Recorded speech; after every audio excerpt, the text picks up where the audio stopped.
resignation occurs. And look at Magnus. He kind of like flips his hand, like, what's going on here? He never seems happy because he's hungry. Maxime is well nourished. He keeps eating food. And what's Magnus's nourishment is winning chess games. And he is now up 5-2 over the reigning World Blitz champion.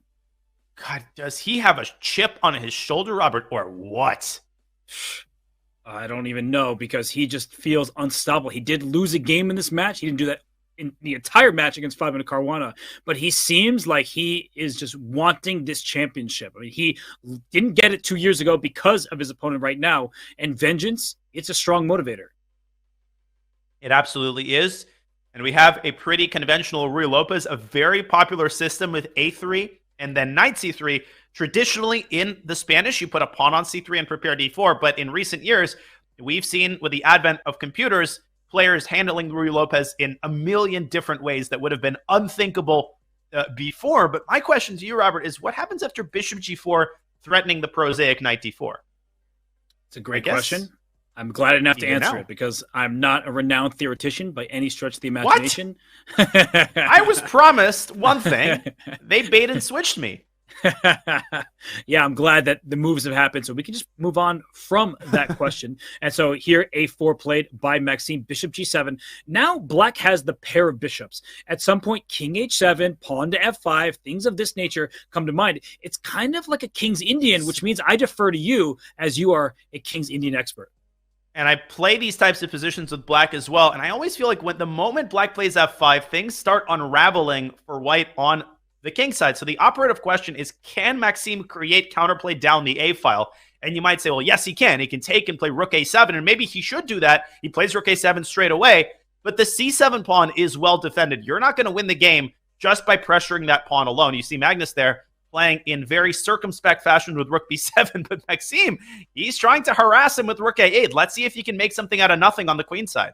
And it's good for black to keep pieces on the board. One thing I was going to mention is it's not all roses. If the light square bishops come off, that dark square bishop on g7 is a terrible piece, and the knight can reroute itself and improve. So that is what white ideally wants. But for now, with a bishop pair, king h7, pawn f5, some expansion on the king side, and well, if you ever take on f5, that bishop on g7 gets more life. Not to mention that black can play h5 and bishop h6 to use a new diagonal at some moment. But I like the arrows that you're drawing. Rook a7, give me that a file, but not so fast. If we swap on a7, queen to a1, who's really getting control of the a file? And at this point, Magnus could consider factoring in the score. I think if the score was even, he would be playing king h7 in a heartbeat. Right now, he's weighing the pros and cons. King h7, f5 looks good.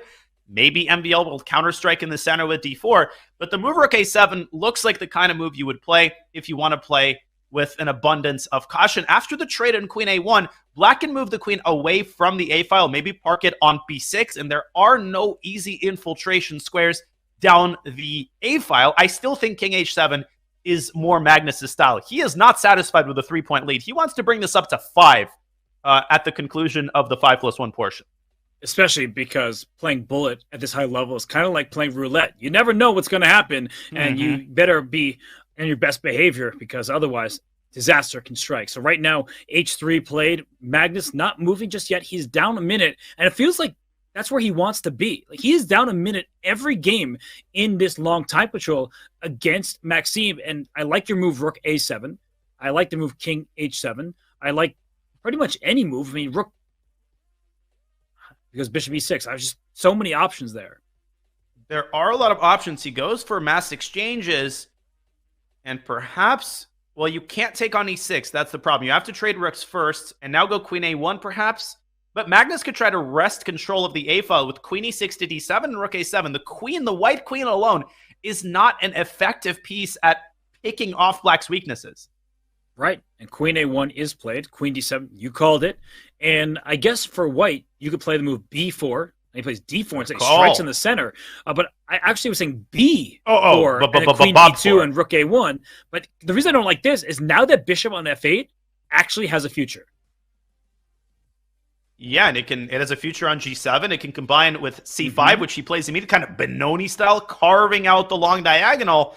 And I think we need to reopen the conversation about an advantage to black here. We do. Look at that. It's a 2-on-1 pawn majority for black on the queen side. You could drive that pawn to c4, later put your bishop on g7, or bring it to c5 for an attack as the f2 pawn. You want to target certain squares and pawns. f2 looks like a juicy target, right for that bishop to attack. As is b2, and even in the event of a queen trade, black essentially keeps all of his advantages. One of the long-term problems is that white has a knight, and as we've already discussed, knights are just not good at stopping past pawns because they're a short-range piece and they can't really multitask. Is Magnus going to strike with c4, or is he going to take a more cautious approach with something like rook b7? What comes to mind if you're Magnus here, Robert? I think he's calculating c4, queen d5, offering a queen trade, hitting the b5 pawn. But I think after queen d5, you can even just push your pawn up to b4. Oh, swap first, just ignore b4. And yeah, you have the c4 pawn as a passer. So queen e3 is Maxim's I don't choice. like this. Rook d7. Great play. You called this, by the way. You said if trades happen, whether it be the queens or the rooks, black still has a huge advantage. The pawn on b2, that's a dark square. And black already has outside pass pawn that white has to handle. Yeah, the persimmon that MVL was biting into furiously at the start of this game doesn't seem to be helping. And Maxime, a good decision there. He has to keep pieces on the board. Try to get your rook to a8. Try to whip up some counterplay. But, Robert, I just feel like Magnus has entered that monster mode, right? Where he's totally in control of the game. And no matter what you throw at him, he seems to have the answer at the ready. Yeah, I think many players, they get scared by a rook a8, queen b8, and attack against the black king. Magnus is not that type of player. He is so objective. I was talking about this on the ride over to the studio here, where I was saying that one of the things that Magnus does better than anybody is he remains objective. He wins down the stretch. He goes into an endgame if that's the right thing to do. He doesn't take the speculative risk that you see others sometimes make. So you're pointing out the move king g7 to get off the back rank. I like the look of that. And it also protects the h6 pawn. So bishop c5, not really enticing, with h6 being vulnerable. A great move by Magnus. A typical Magnus move, taking the sting out of rook a8. And as you're saying, in comes the bishop. And let's not forget about the idea that everything started with b4 and c3. Black is just a couple of moves away from promoting the pawn. And there are just no targets. There are no footholds for the knight. And unless MVL can harness his lead on the clock, which I don't see how he does, I feel like Magnus might just be only a couple of moves away from striking yet again. With a free move, black might play queen f6 as well. Trading the queens leads to maybe just a winning endgame, and it attacks the queen and the b2 pawn all at once. So I feel like white has so many things to deal with. The one sort of counterplay you can get is if you get a rook to a7, a knight to e5 all in one turn. But the problem is rook a7 invites bishop c5 with tempo against the rook on a7. Could MVL be contemplating an exchange sack on e7? I don't think that works, but maybe it offers some practical chances. No, you lose the knight in the end of the line. If I can show that real fast, let's bring up a board. Bishop c5. Maybe this is what Carlsen is calculating. Takes queen e5. Okay, looks like white's got some counterplay, but in comes the rook, and then in comes the queen, and you have to play g3. You give up the knight on f3, and you are down a rook. So bishop c5, it looks like a good move. Maybe MVL is just going to play a calm move like rook b7 here. And maybe this is what Magnus is trying to puzzle out, Robert. Let's go back to the live board. Magnus is still deciding on his move, and he's down to 30 seconds. Yeah, it's a big choice because bishop c5, you might even win the f2 pawn with rook d1 check. Move. The king has to go away, but he plays g5. What a choice here. Best move. Oh my gosh, queen takes e4. No, queen e4. Give me the center, give me the pawn, gift me the pawn. And bishop c5 is going to hurt. And once the bishop comes out, Jen, it's going to be a very nasty position for Carlsen. for MVL, that is. Maxime Caruana. Well, this is really unpleasant. Bishop c5 goes right after. Look at this move. He's just going for the b2 pawn. Bishop e7, bishop f6. That's how calmly he plays, right? No bishop c5, no drastic moves. Total control over the game. Look at the extent of his dominance here. It's ridiculous. And the knight on f3 is completely corralled by the bishop on f6. No knight e5 jumps, nothing of the sort. Queen e2, no threat. Rook b3. We're going to bring your queen to e8. Then what? You need to get rook your rook to the 8th rank as well. But rook d1, there's even rook takes b2 straight away. And queen e8, last-ditch attempt by MVL. It's not over. 17 seconds for Carlsen. Can MVL complicate the narrative here? Rook e8 is coming. But it doesn't even have a threat. Rook e8, rook g8 check, king goes to h7. That's the problem. Look at this.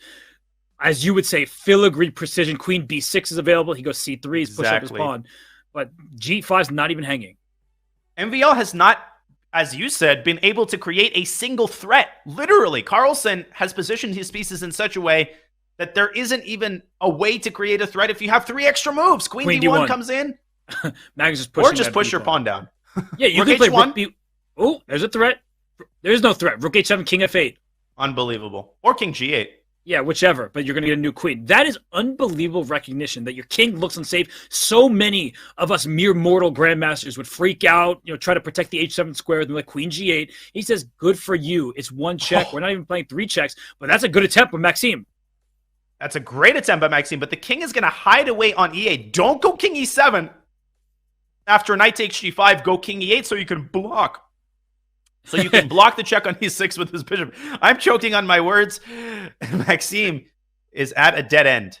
Yeah, knight E5 check, it's the same. You can just go king to E7, but there's knight C6 check. You have to watch out for forks, but king E8 is played, queen E6 check, just a single check. Don't play bishop E7. That allows too many checks. You can bring your queen up to E7, but there's queen C8. So that's what Magnus and Maxime are trying to figure out. How do we block the checks successfully? I think when all is said and done, you might need to play bishop E7 to run your king away. You do. And we have the advantage of the E-ball bar, so we know bishop E7 is winning. Magnus isn't as confident. He's down to 2 seconds. He doesn't want to lose this game.